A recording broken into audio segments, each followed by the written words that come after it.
Hi, welcome to one more episode. Welcome Atul भाई. Hi Tuhin, thank you, Thanks welcome. a lot. तो जब भी हम जिंदगी के सफर के बारे में बात कर रहे हैं और ये तो मतलब हम लोग डिस्कस करते हैं, काफी लोगों की ये अलग अलग जिंदगी का सफर है. अब जैसे पीछे ये सारे हमारे दोस्त लोग ही है, सारे डॉक्टर्स हैं, बट सबकी स्टोरी बहुत ही अलग है.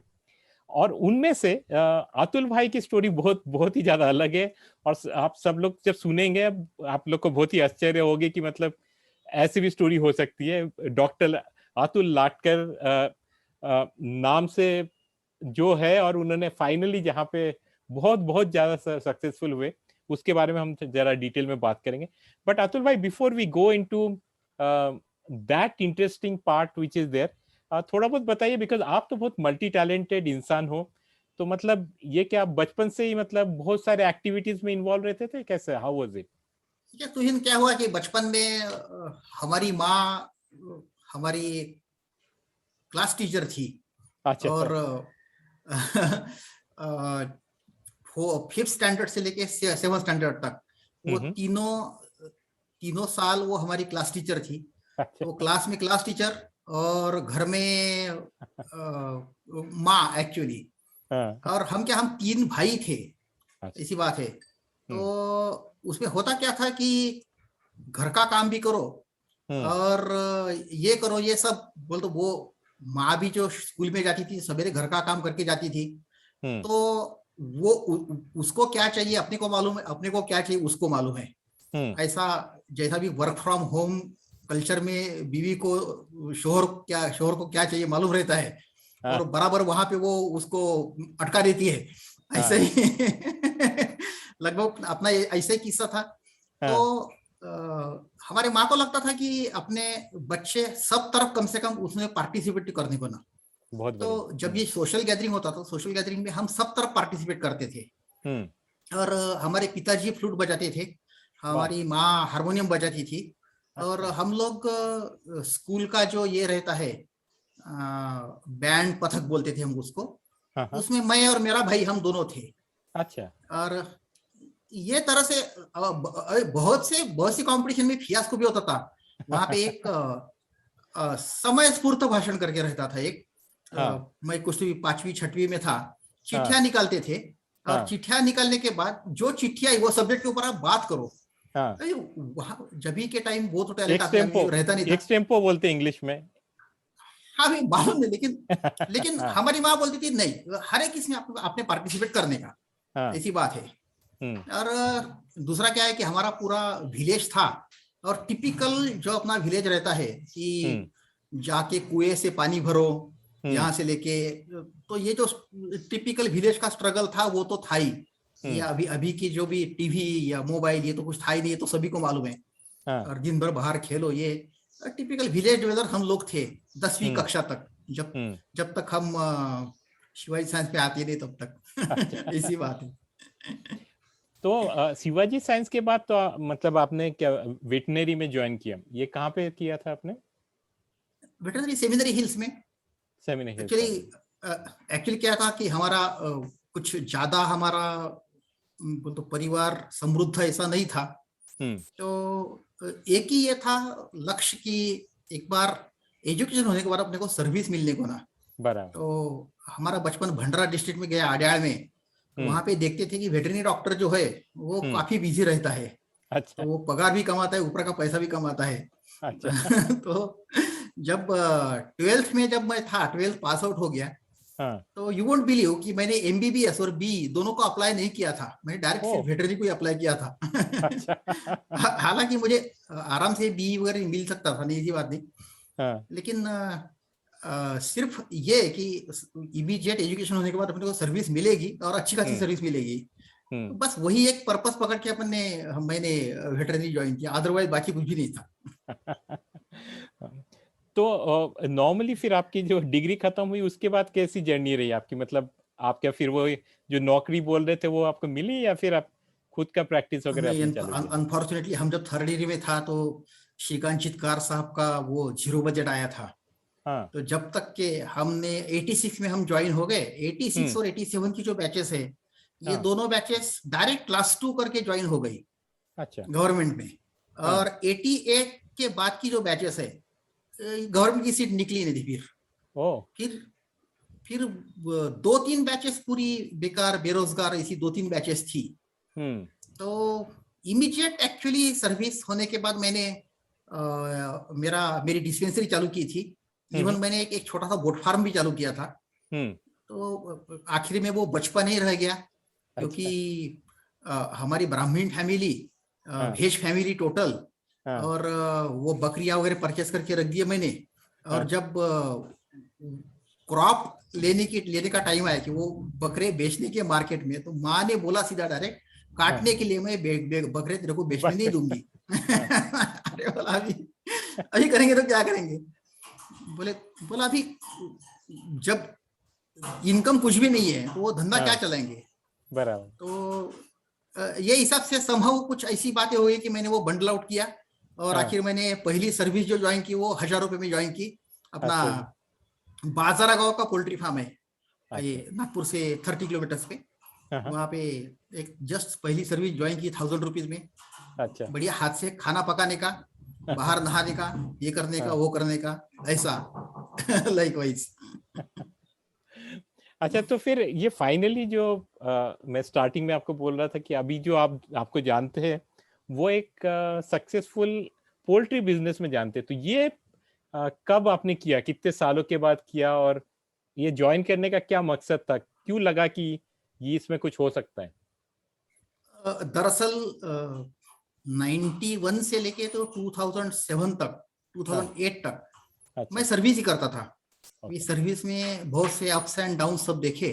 और एक बहुत ही गजब की स्टोरी है, जैसा आपने बोला गजब की स्टोरी, वैसे एक गजब की स्टोरी है कि 2008 में रिसेशन चल रहा था सॉफ्टवेयर में। बराबर। और मेरी मिसेस वो विप्रो में काम करती थी। मेरे से बहुत ज्यादा सैलरी कमाती थी वो। अच्छा। और दोनों के सैलरी के ऊपर फिर जो घर चलता था, तो उसने ऑल ऑफ सडन बोल दिया कि नहीं मेरी सर्विस जा रही करके। और उतने में हम कहीं ना कहीं नागपुर आए थे। नागपुर से जब घर वापिस आए तो सब चोर लोगों ने घर लूट लिया था, रैंसैक हुआ था पूरा घर। बाप रे। That is date 22 of July, और 23 जुलाई एग्जैक्टली 10 o'clock मैंने जॉब रिजाइन किया। तो बोला अभी बात ऐसी, अभी कुछ करने के लिए बचा ही नहीं। जो भी कमाया वो सब चोर लूट के लेके, कभी सर्विस में हिस्से कब कमाएंगे अपन।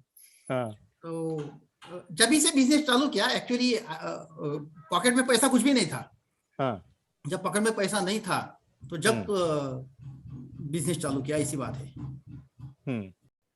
अच्छा, ये जो आपने बिजनेस की बात की, तो पहले भी आपने बिजनेस किया था, जो आपने बोला कि बकरी का हुआ था, फिर घर से थोड़ा सा ऑब्जेक्शन था क्योंकि आप लोग नॉनवेज नहीं खाते, तो ये मतलब आपने जब दोबारा सोचा वो फिर पोल्ट्री का बिजनेस कैसे सोच लिया?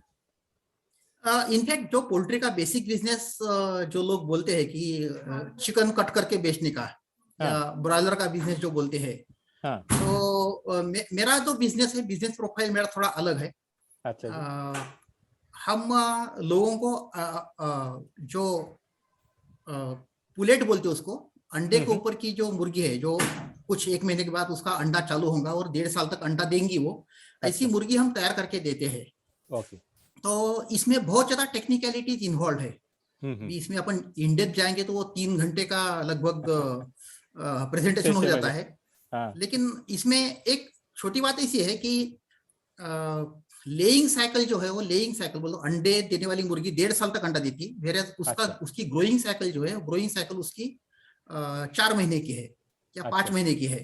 तो इसका मतलब किसी को समझ जाओ 40,000 का पोल्ट्री फार्म डालने का, तो उसने 10-10 हजार के 4 लेयर शेड डालने के, और एक ब्रूडिंग शेड और एक ग्रोइंग शेड ऐसा डालने का।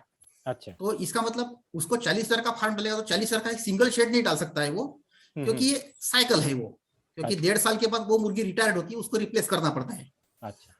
तो जब तक मैं आया तब तक ये बिजनेस ऐसे चलता था। इसमें मैंने मेरा थोड़ा बहुत इनोवेट किया, ये किया, स्टडी किया, और जो डायरेक्ट जो बर्ड है वो बर्ड अंडे के ऊपर की मुर्गी तैयार करके लोगों को बेचने की, तो अभी मैंने क्या किया, वो बिजनेस जो है बिजनेस बहुत आसान कर दिया कि लोगों को फिर रेयरिंग के जो भी ट्रिक्स है या रेयरिंग की रिस्क है उसकी जरूरत कुछ बची नहीं। अच्छा। ऐसी बात है। तो फॉर्चुनेटली वो बिजनेस बहुत चला और बहुत चल रहा है, फॉर्चुनेटली, ग्रेस ऑफ गॉड। तो ये जो आपने बिजनेस चालू किया, ये आप पूना में रहते हुए ही चालू किया, और ये जो आप बोल रहे हैं फार्म वगैरह जो है, ये क्या पूना सिटी के आउटस्कर्ट्स में है कि कहाँ पे एग्जैक्टली नहीं, आप करते हैं? एक्चुअली ये जो फार्म है ये नासिक डिस्ट्रिक्ट और नगर डिस्ट्रिक्ट इसमें है। अच्छा। मैं यहाँ से बोलते, यहाँ से कम 150-200 किलोमीटर लंबे ऐसे फार्म है। हाँ। वहाँ पे हमारे सब जो एम्प्लॉयज है वो एम्प्लॉयज सब देखते हैं वो। अच्छा। मैं हार्डली कुछ उसमें देखता हूँ। अच्छा। लेकिन ऑफ कोर्स फाइनेंस मैनेजमेंट है, मैन पावर मैनेजमेंट है, ये हमको देखना पड़ता है। लेकिन रूट लेवल का जो काम है वो रूट लेवल का काम सब हमारे एम्प्लॉयज देखते हैं। और fortunately I have got a good set of people with me. लगभग मेरे दोस्त ही है ऐसा बोलो तो भी चलता वो। अच्छा। और उनको पूरा मालूम है, तो it is another story of Kasturi farm private limited, कि हमारे एम्प्लॉयज को मालूम है कि ये डायरेक्टर हमको सर्विस से निकालेगा नहीं, और मुझे भी मालूम है कि वो छोड़ के जाने वाले है नहीं। It is sort of relationship. और वो लोग पूरी जिम्मेदारी लेके काम करते हैं और बहुत अच्छा लगता है। फिर I am the only officer और ओनली डायरेक्टर और ओनली मैनेजर, कि मैं आने के बाद हमारे लोगों को खुशी होती है, अरे चलो अपना साहब आ रहा है। ऐसी बात है। नहीं, एक चीज मैंने जो देखा है, मेरे जो इंटरेक्शन तुम्हारे साथ हुआ है कि you get along with people very well. और फिर जैसे आपने बोला कि आप मालिक हो, बट जो आप बोल रहे हो, I am aware of lot of instances कि आपने मतलब पूरे के पूरे लोगों को मतलब इंटरनेशनल ट्रैवल पे लेके गए हो आप for some kind of vacation. I think ये तो प्री पैंडेमिक की बात हो रही है। तो मतलब आप इतना अच्छा केयर करते हो, तो I think definitely people will be giving everything which is there for the poultry farm which is there. तो as of now size wise आपका मतलब कितना हो गया, जस्ट अगर एस्टिमेट करना है तो मतलब आज के तारीख में कितने, टू यूज द वर्ड, कितनी मुर्गियां है आपके पास? तो ही बेसिकली बात क्या है, जब जैसा मैंने बोला सर्विस टू बिजनेस ट्रांसफॉर्मेशन, तो मेरा ऐसा ही था कि मुझे सर्विस में जितना पैसा मिलना उतना पैसा मिलने को होना था। और आप फिर एक ये लगा सकते हैं कैलकुलेशंस कैसे है क्या है। तो मेरा जो था कि सर्विस से मेरा एक्सपेक्टेशन जो था वो 20,000 मुर्गी पर मंथ में प्लेस करूंगा, मंथली 20,000 मुर्गी प्लेस करूंगा, तो मेरा एक्सपेक्टेशन फुलफिल होता था। अच्छा। आज की कंडीशन में लगभग मैं 1.5 लाख से 2 लाख मुर्गी पर मंथ डालता हूँ। अच्छा। और आज की कंडीशन में मेरे पास जो पॉपुलेशन है मुर्गियों का वो कम से कम 6 लाख से 7 लाख के बीच में है। तो फॉर्चुनेटली वो बिजनेस बढ़ते गया, बढ़ते जा रहा। और मेन बात बोल तो ये जो कोविड जो पीरियड है, पेंडेमिक पीरियड जो है, ये पेंडेमिक में हमारा बिजनेस 100% बढ़ गया। अच्छा। स्टार्टिंग फ्रॉम से मार्च 2020 टू अप्रैल 2020 टू मार्च 2021 ये देखेंगे तो there is 100% growth. Okay. But इसमें एक चीज है जो आप मतलब मे बी आपकी लीडरशिप क्वालिटी और एंटरप्रेन्योरशिप है कि आपने उसको डबल कर दिया। बट ये पैंडेमिक में भी आपके लिए दिक्कतें काफी आई, मतलब पोल्ट्री फार्म के हिसाब से, कि लोगों को इनिशियली लगा कि पता नहीं मुर्गियों से स्प्रेड होती है क्या कोविड, उसके बाद कुछ दिन बाद वो मतलब घूम फिर के आ ही जाता है, बर्ड फ्लू का चक्कर आता है। तो ये जो आपके इम्पैक्ट आते हैं बिजनेस में, इसको आप कैसे टैकल करते हो कि because this is not in your hand कि मतलब एक्सटर्नली लोगों ने खाना बंद कर दिया या गवर्नमेंट के रूल्स आ जाते हैं, तो उसको कैसे आप मैनेज करते हैं? बेसिकली क्या है कि not to speak loud but I am a very good crisis manager. तो जब कभी नॉर्मल सर्कमस्टांसेस रहते तो मैं काम नहीं करता हूँ। लेकिन जब कभी क्राइसिस आता है तो मेरे पास उसका क्लियर कट सॉल्यूशन है, ये सभी को मालूम रहता है। और फॉर्चुनेटली मैं सब इंडस्ट्री को लेके चलता हूँ। जब भी क्राइसिस रहता है मैं अकेला नहीं लड़ता हूँ फिर, हाँ, सब जो अपने सप्लायर्स है, क्रेडिटर्स, डेटर्स, एम्प्लॉइज, ये सब जो टोटल टीम को लेके मैं लीड करता हूँ। और आज तक ये बहुत बार हुआ है। और they have seen me successfully handling all those crisis और ऑल दोस स्ट्रगल्स, वो सब उन्होंने देखा है। तो that is a grace of God कि हर बार मैं सक्सेसफुल हुआ हूं उसमें। तो ये जो है, ये बर्ड फ्लू और ये जो कोरोना का क्राइसिस, ये जो है, ये तो क्राइसिस बहुत ही बेकार था, बहुत ही बेकार। तो हमारे लिए ऐसा है कि हमने इतनी 4-5-6 लाख मुर्गियां हमने सब तरफ रखी है, और गवर्नमेंट बोलती है अभी आप घर से मत निकलो। भाई वो मुर्गियों को खाना कौन खिलाएगा? तो दैट तो वेरी बेकार पीरियड था वो। बट उसमें से मैंने रास्ता बहुत अच्छा निकाला। Again that will presentation for 1 or 2 hours then, कि सच में how did you handle the crisis. लेकिन वो टाइम अच्छा था कि अपने को अलग से कुछ काम करने का एक चांस मिल गया, ऐसी बात है। तो इसमें आप जैसे फॉर एग्जांपल आपका जो ये सक्सेस है, या फिर कोई नया कोई अगर सिमिलर लाइन में आना चाहता है, तो is it very necessary that the person needs to be आपके जैसा शुड बी वेटनरी और should understand animals to some extent? जैसे आपने बड़े सिंपल इसमें समझा दिया था कि there is a breeding cycle and the life cycle which is there of this particular business, वो एक चीज है। और इज इट अगर किसी में बिजनेस करने की जो भी क्वालिटीज है और टेक्निकल नॉलेज नहीं है, तो फॉर एग्जांपल मेरा ही एग्जांपल ले लीजिए कि मैं तो इंजीनियर हूँ, तो अगर मैं उसमें ज्वाइन करता हूँ, तो do you think I will be able to have some amount of success in the business? Business में सक्सेस तो मिलता है, नहीं ऐसी बात नहीं। लेकिन बात ऐसी है कि business is always the risk, क्योंकि नो 2 days आर सेम। ऐसा कभी होता नहीं कि कल का दिन जो है, कल का दिन अच्छा गया इसका मतलब आज का दिन भी अच्छा ही जाएगा, या कल का दिन बेकार गया इसका मतलब आज का दिन बेकार जाएगा, ऐसा नहीं है। No 2 days are equal. दूसरी बात इसे, आपने जो क्वेश्चन पूछा मुझे, उसका आपको मैं प्रिसाइज आंसर दूंगा कि poultry industry is represented by all middle class और लोअर क्लास पीपल। अच्छा। अभी ये जो सबसे बड़ी ऑर्गेनाइजेशन है Venkateshwara hatcheries private limited, Venkateshwara hatcheries limited है, बहुत बड़ा एम्पायर है वो। अच्छा। तो ये जो बीवी राव साहब है, ये बीवी राव साहब कभी कभार, ये आदमी के पास हैदराबाद से दिल्ली जाने के लिए ट्रेन के पैसे नहीं थे जब पहली बार उन्होंने बिजनेस चालू किया। ऐसा भी था, और उनके पास बिजनेस चालू करने के पैसे नहीं थे। एक्सेप्ट गोदरेज, यहाँ पे जितने लोग आए सब लोग ये मिडिल क्लास या लोअर मिडिल क्लास फैमिली से आए हैं, और आज बहुत बड़े बड़े लोग हो गए वो। इवन नागपुर में समझो बहादुर अली साहब है, ये इंडियन ब्रॉयलर जो चलाते हैं। अच्छा। उनका नरखेड़ में खाली 30,000 का फार्म था। अच्छा। वहां से उन्होंने ग्रोथ लिया, लास्ट 20-25 ईयर्स में वो कहीं के कहीं चले गए।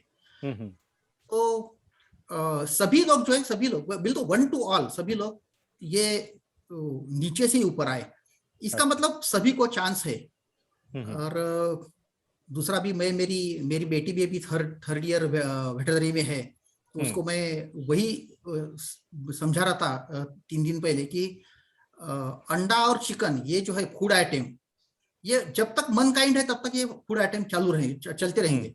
तो यहाँ पे आपने आपकी प्लेस पोजीशन कैसे ढूंढने की, ये आपके ऊपर निर्भर करता है। और बहुत से लोग हैं, इवन जो वेटरनरी डॉक्टर नहीं है, लेकिन बहुत से लोग हैं, इन्होंने यहाँ पे बहुत पैसा कमाया है।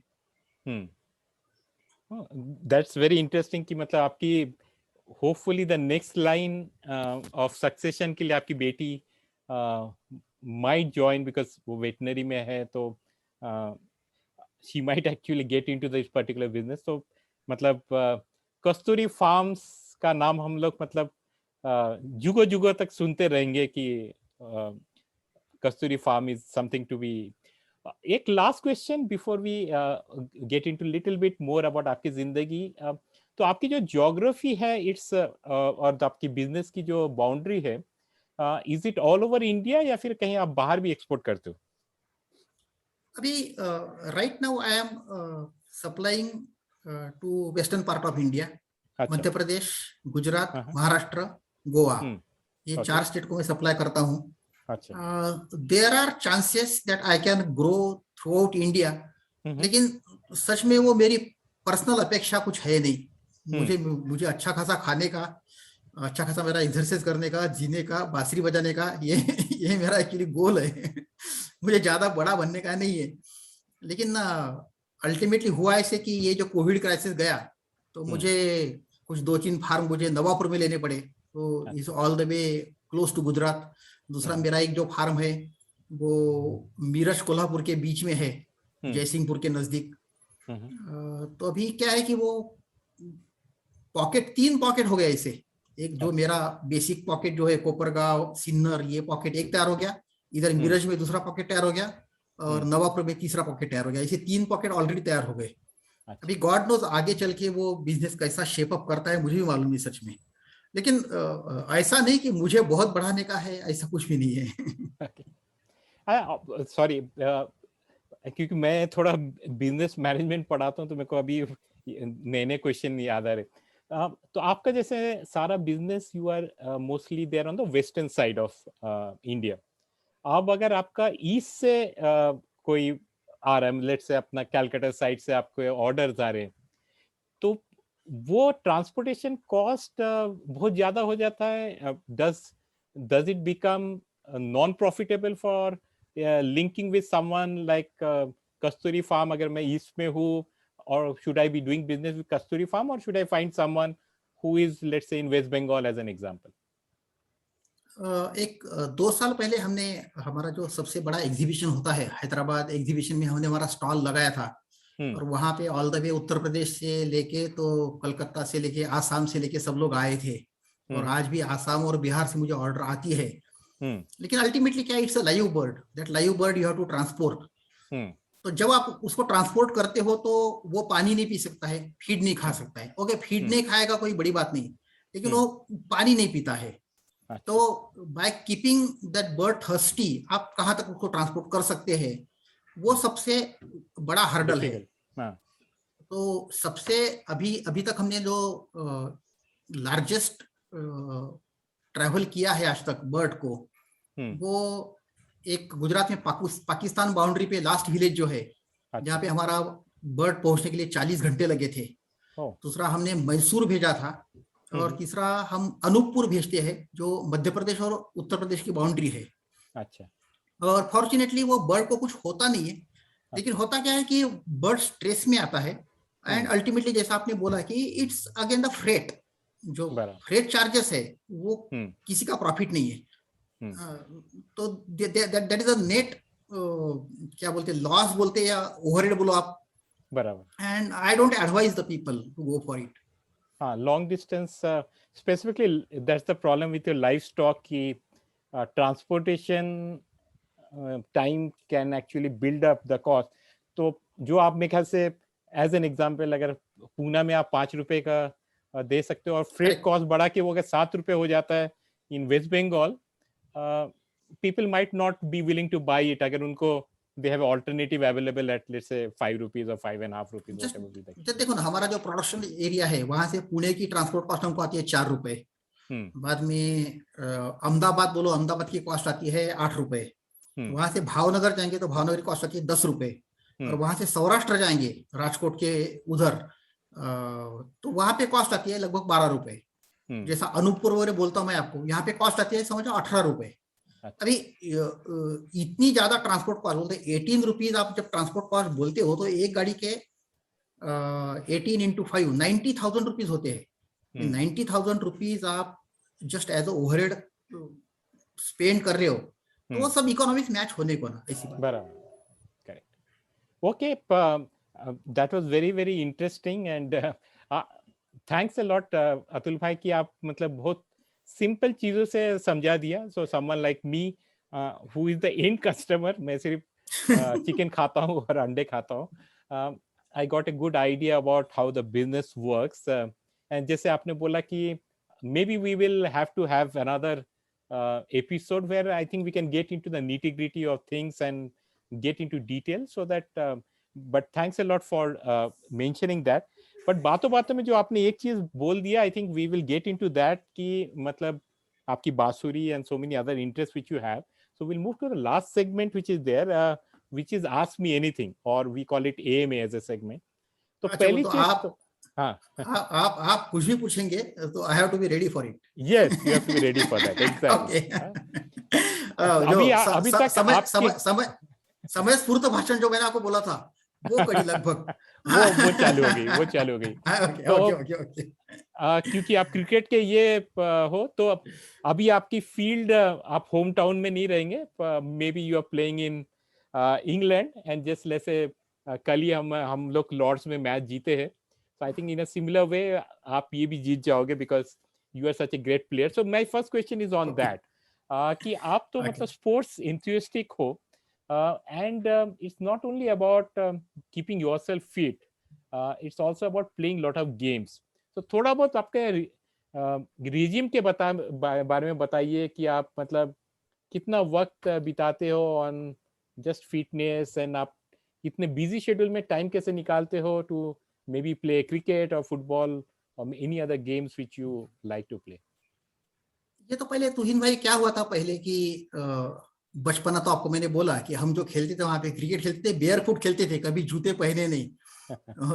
क्रिकेट खेलते तो भी बेयर फुट खेलते थे वो. कभी उसकी तकलीफ अपने को कुछ हुई नहीं. और इवेंचुअली हमारी जो सोसाइटी है वो सोसाइटी में अच्छे खासे गेम होते हैं. तो 2010-11 में वो फिर से रिवाइव हो गया कि फिर से वो गेम चालू करना. और जब गेम रिवाइव हो गए तो उसमें हमको ऐसे कुछ लोग मिले, जैसे फॉर एग्जांपल मेरा जो ट्रेनर है, right now he is my personal trainer. तो एक मैराथन रहती है कि 21 किलोमीटर से 42 किलोमीटर की मैराथन रहती है. ये मैराथन समझ जाओ वो लोग 2 घंटा 2.25 घंटे में करते हैं. मेरा ट्रेनर जो है वो अल्ट्रा मैराथन करता है, और नेशनल लेवल पहले 3 में है वो हर रोज का 10 किलोमीटर रनिंग, 10 घंटा रनिंग करता है आज भी. बाप रे. He runs for 10 hours per day at least. और उनको पूछा मैंने, भाई आपकी मैराथन रेस आप जो दौड़ते हो तो आपने रेस कब चालू किया, कब खत्म किया? उसने बताया मुझे कि 1:30 बजे दोपहर को रेस चालू हो गई, और दूसरे दिन शाम को 6 बजे मेरी रेस खत्म हो गई. तो 1:30 बजे से शाम तक रात भर और दूसरे दिन भर वो दौड़ता था. और ये नेशनल लेवल फर्स्ट 3 में है. तो हुआ क्या कि पहले कुछ सालों तक, एक पूरा 2020 तक हमारी ग्रुप एक्टिविटी चलती थी. ग्रुप एक्टिविटी में हम करते थे और मुझे बहुत ज्यादा इंटरेस्ट था तो मैं करता ही था. जैसे ही कोविड आया, कोविड के बाद बंद हो गया, तो उनके पास मैं गया कि भाई साहब देखो कि ऐसा ऐसा पर्सनल ट्रेनिंग मुझे इंटरेस्ट है. Right now he is my personal trainer. अच्छा. दूसरी मजे की बात ऐसी है कि मेरा रेस्टिंग पल्स रेट जो है दैट इज 56. तो मैक्सिमम एथलीट लोग जो है इनका 50-45 के नजदीक रहता है. मेरा 56 रेस्टिंग पल्स रेट है. परसों की दिन मैंने जो वर्कआउट किया कि जहां पे मैं जॉगिंग करता था, ये करता था, तो जॉगिंग करने के बाद भी मेरा पल्स रेट मैक्सिमम 120 गया. तो आज सवेरे मैंने स्प्रिंटिंग की एक्सरसाइज किए, तो स्प्रिंटिंग के टाइम मेरा जो पल्स रेट है वो 200 प्लस गया आज. तो ये जो सब बातें हैं, ये सब बातें वो मेरा ट्रेनर बताता है मुझे, मैं करता हूँ. अच्छा. ऊपर से क्या है कि ये जो कोविड है, वो कोविड ने तो हमको सब सिखा दिया है कि कुछ भी रहे न रहे, आपको आपका फिजिक तो चाहिए. तो कोइंसिडेंटली बहुत से लोग ऐसे हैं कि जिनका रेस्टिंग पल्स रेट 90 to 100 रहता है. तो जब मैं एक्सरसाइज करते रहता हूँ तो मेरा पल्स रेट 100 तक जाता है. अच्छा. तो फॉर्चुनेटली भगवान ने इतनी अपने को दी है, गिफ्ट है, god gift. Why not to continue with it. ऐसा है, लगभग 1-1.25 घंटे तक अपना मेरा एक्सरसाइज हर रोज रहता है, एवरीडे. जब एक्सरसाइज रहता है तो काम धंधे पूरे बंद. नहीं, मेरे ख्याल से 24 घंटे में 1-1.5 घंटा तो हम लोग निकाल ही सकते. और ये ऐसा इंसान बोल रहा है, मैं बोल रहा हूँ जो आप बड़ी मुश्किल से 20 मिनट का वॉक करता है दिन भर में. बट एनीवे, आपके जैसे दोस्त रहते हैं तो वो हर वक्त ऐसा मोटिवेशन लगता है कि अरे अतुल भाई कर सकते हैं तो अपन क्यों नहीं कर सकते वगैरह. And I think from tomorrow I try to increase it from at least 20 minutes to 30 minutes as the case may B.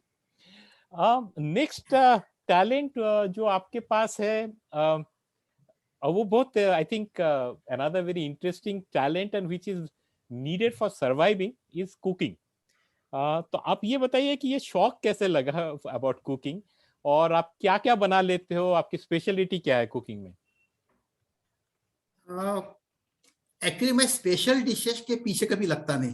अच्छा, मैं okay. ये सोचता हूँ कि समझो 8-10 लोग खाना खाने बैठ गए तो उनको पेट भर खाना खिलाने का। अच्छा। तो जैसा मैंने बोला कि बचपन में हमारे 3 भाई थे, तो घर का काम भी अपने को करना पड़ता था। और जब हॉस्टल लाइफ चालू हो गया तो हॉस्टल लाइफ में बाकी लोग मेस लगाते थे, मैं खुद के हाथ का खाना पकाता था। आज भी बात ऐसी, आज भी मुझे खुद के हाथ का खाना बहुत ज्यादा पसंद है। और दूसरा क्या, खाने की आदत बोल तो आपको वो पसंद आता है, खुद के हाथ का खाना, और लोगों को खिलाना भी पसंद आता है। जस्ट अभी हम लोग जब बात कर रहे हैं तो आपको बताता हूं मैं कि 2 दिन पहले मैंने आधे किलो के गुलाब जामुन किए थे। आधा किलो खोए के गुलाब जामुन किए थे। क्या बात है। और से सैटरडे 11 o'clock से लेके तो संडे 3 बजे तक हर एक आदमी कोई आ रहा है, पर्टिकुलरली बच्चे। अच्छा। कि हमको चाहिए। हर एक बार मैंने बच्चों को फ्रेश गुलाब जाम करके दिया। तो ये 24 घंटे में उन्हें 1.5 किलो की गुलाब जाम की। और मंडे कल हमारा श्रावण सोमवार उपवास था। कल शाम को मैंने बोला चलो एक हाथ दूसरा अपन खा के देखेंगे। कुछ नहीं, इन्वेंटरी 0। तो लगभग 3 दिन में 2 किलो की गुलाब जाम। और ऐसा नहीं कि गुलाब जाम बना के रख दिए और लोग आके खा रहे, ऐसी बात नहीं। हर बार मैंने किसी को बुलाने का, तेरे को चाहिए क्या भाई? हाँ चाहिए, चल हाँ तू बैठ, चल तेरे को फ्रेश बना के देता हूं मैं। और फ्रेश बना के उसको देने के, इवन लोगों को घर में पहुंचाने के। तो ये शौक है ये। इवन मैं डोसे अच्छे बना लेता हूँ, बाद में चपाती अच्छी बना लेता हूँ, और सभी टाइप की सब्जियां। ये पर्टिकुलरली ये जो अभी नई डिशेस है ये मुझे कुछ मालूम नहीं। पास्ता हो गया और ये पिज्जा हो गया, ये नहीं मालूम। लेकिन अपना इंडियन खाना जो है, सब्जी रोटी जो है, सब्जी रोटी मैं बखूबी बना लेता हूँ। क्या बात है। So that's another very very talented and useful skill set to have कि भाई not only खुद का खाना खुद को खाना बना के खा सकते हो, और प्लस दूसरे को भी अच्छे से खिला सकते हो। एक लास्ट थिंग, वो तो definitely I think is a talent. कहीं तो भी तुमने बातों बातों में बोला कि your father used to be playing the flute. तो वहां से आपको इंटरेस्ट आया फ्लूट प्ले करने का, या फिर it is a recent hobby of yours? हम 10th तक हम स्कूल के बैंड में थे। अच्छा। तो हम ये जो स्टील की बांसुरी रहती ना, सब सीधी वाली बांसुरी रहती स्टील की, वो सीधी वाली बांसुरी हम बैंड में बजाते थे। अच्छा। और होते होते फिर 1-2 लोग ऐसे कुछ मिले कि जिन्होंने बांसुरी बजा के उनको, जिनको देखा अपन ने अच्छे खासे फिल्मी सॉन्ग उन्होंने बजाए। तो ऐसा लगता था कि अरे इनके पास जो फ्लूट है वो अलग है कुछ। अच्छा। और उनसे मुलाकात करने के बाद पता चल गया नहीं, फ्लूट अलग नहीं है, बजने वाला अलग है। अच्छा। फ्लूट तो वही है। और कोइंसिडेंटली जब तक मैं कॉलेज में था तब तक मैं सीधी बांसुरी बजाता था। अच्छा। तो हमारा एक इंटर यूनिवर्सिटी यूथ फेस्टिवल था हमारा, जहाँ पे गया, वहां पे मध्य प्रदेश का एक आदमी आया था। उसने एक छोटी सी बांसुरी लाया था, पावा जो रहता आड़ा वाला, वो बहुत अच्छा बजाया उसने। और मैंने जस्ट उसको पूछा जरा भाई सब दिखाओ तो सर। मैं लिया हाथ में और मैं कुछ बजा नहीं पाया। वो बोलता उसमें कुछ निकला ही नहीं, जैसा अच्छा अभी बाकी लोग बजाएंगे वैसा मुझे। तो उसने इस ढंग से मेरे से वो फ्लूट वापिस मांगा कि बोला नहीं यार, इसके बाद तो बजा के रहेंगे। तो उसके बाद से मैं आड़ी जो बांसुरी तो पावा जिसको बोलते हैं, वो आड़ी बांसुरी वही बजाना चालू कर दिया मैंने। अच्छा। और अभी तक वही बजाता हूं मैं। और बाद में अपना करंदी कराया। अच्छा। तो एक बार वो घर में आया, घर में आने के बाद उसने बड़ी बांसुरी निकाला। वो बांसुरी मुझे कुछ आती नहीं थी। तो बड़ी बांसुरी जो है लास्ट ईयर में डेवलप किया मैंने। अच्छा। वो अपने दोस्त से इंस्पिरेशन लेके।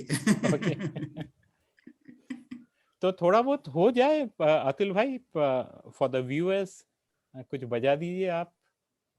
अपने अपने जमाने का पता है बजाएंगे गाना अपन, हाँ तो लोगों को पसंद आएगा। तो जरूर। मैं तो कौन सा भी गाना बजा लेता हूँ, तो हाँ कोई प्रॉब्लम नहीं, लेकिन अपने जमाने का गाना बजाएंगे अपन। जरूर जरूर।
ये वाह। अपने अपने जमाने का गाना ये। हाँ जी। हेलो। हाँ हाँ हाँ। हाँ। तो बहुत ही बढ़िया, मतलब और एक चीज जो है, मतलब अ, सारे जो चीजें आप करते हो, वेदर आप जैसे अगर गेम खेलते हो उसमें एक नेचुरल टैलेंट दिखता है आपका। अगर आप कुकिंग करते हो उसमें भी एक अलग तरीके का आर्ट है। और जो फ्लूट बजाते हो, मतलब ये नहीं है कि जो आप बोलते हो वो सोच के मैं हैरान हो जाता हूँ कि मैंने सुन लिया ये गाना और उसके बाद मैंने बजा लिया वगैरह। तो इतनी एक मतलब टैलेंट है आपकी, मतलब कहाँ से सुर लगेगा विदाउट, मतलब कोई आपको बताने वाला हो या फिर कुछ आपको स्केल या पता नहीं किस तरीके से करते हैं वो, तो मतलब सोच के ही ये लगता है। तो ये वो आपका मुझे भी मतलब समझता नहीं। हाँ वो समझता मुझे नहीं। भी समझता नहीं एक्चुअली गाना कैसे बजता वो मुझे मालूम नहीं। अभी विश्वास और मैं हम बैठते, तो हाँ। वो उसको भी वो ताज्जुब लगता कि वो बोलता कि महीना भर मैं वो गाने की प्रैक्टिस करता हूँ और तेरे को गाना बोल दिया तू गाना बजा लेता है। मालूम मालूम नहीं क्या है वो। तो ये क्या आप इसके मतलब आप तो ऐसे छोटे स्केल में तो करते ही होंगे, बट आपने कुछ फॉर्मल अभी किसी गुरु गुरु के पास जाते हो फॉर लर्निंग द अभी फ्लूट? अभी सोच रहा मैं, सबसे हाँ पहला मेरा गुरु तो विश्वास ही है। जो हाँ। भी जो भी मैं है वो विश्वास को पूछता हूँ, विश्वास मुझे अच्छी खासी गाइडलाइन देता है। हाँ और एक्चुअली गुरु के पास जाके सीखने का ऐसा सोच रहा है। लेकिन सच में बोले तो ये जो एडवांस्ड अपने जो भी इक्विपमेंट्स है, पर्टिकुलरली मोबाइल और कंप्यूटर, हम्म। ये अपने को सच में 2 घंटा खुद के लिए नहीं निकालने देते। ऑलरेडी मैं 2 घंटा खुद के फिजिक के लिए तो निकालता हूँ, अच्छा। और ज्यादा के 2 घंटे निकालना बोल तो फिर धंधा कौन चलाएगा। ये एक बात है। बात सही है। लेकिन वो करने का है, वो जरूर करने का है वो।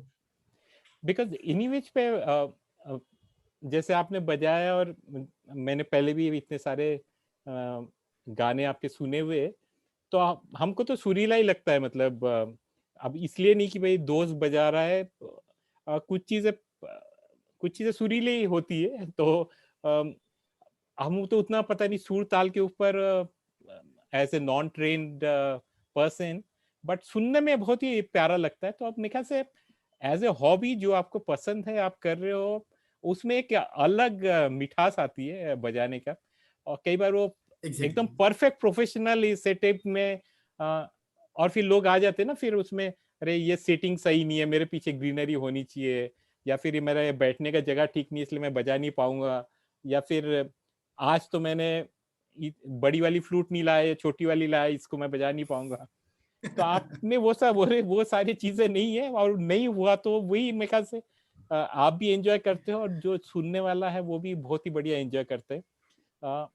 तो ये आपका सारांश हो गया आपकी जिंदगी के सफर के बारे में, कि आप जो भी करते हो बहुत ही सुरीला करते हो और बहुत ही सुर ताल में करते हो, एंजॉय करके करते हो, दूसरे को खुशी देके करते हो। तो ऐसे ही जिंदगी जीते रहिए, खुद भी खुश रहिए, दूसरों को भी खुशियां बांटते रहिए। और नेक्स्ट टाइम जब मैं पुणे आऊंगा, एक चीज रह गई है कि आपके बना हुआ खाने का स्वाद लेना है। गुलाब जामुन की आपने बात की है तो मुझे अभी बड़ा जामुन खाने आपको की कुछ भी इच्छा हो रही है।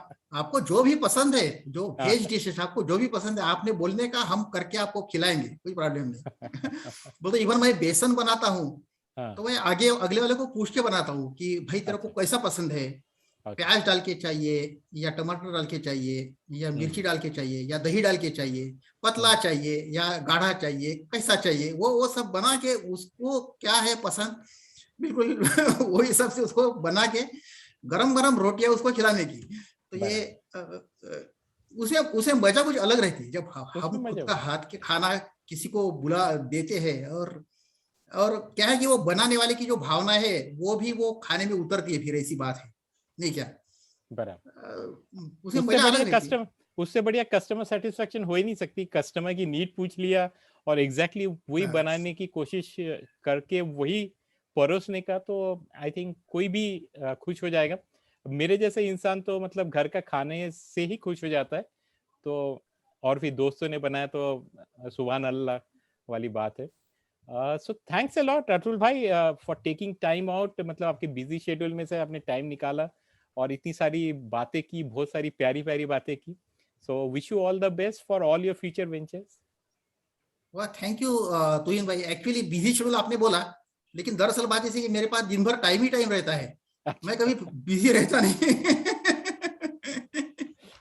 और आपने सच में तुहिन, आपने ये जो चालू किया जिंदगी का सफर, सच में अच्छा चालू किया आपने, कि अपने दोस्त कैसे है क्या है हमको पता चलता है, सब दुनिया को पता चलता है। बहुत अच्छा। एंड इसके आगे भी आपके सब एपिसोड के लिए आपको बेस्ट ऑफ लक। थैंक और यू। Thank you. और फिर हमारे जो व्यूअर्स है उनको बोल दीजिए जरा सब्सक्राइब करने के लिए, मैं वो बोलना भूल जाता हूँ। अच्छा, प्लीज ये तुहिन भाई का वीडियो जो है जिंदगी का सफर, ये सबने प्लीज सब्सक्राइब करो। सब्सक्राइब करना चाहिए, सब्सक्राइब ओके, कर दीजिए। थैंक यू तुहिन भाई। थैंक यू जी, या नमस्कार। चलो नमस्कार। ओके।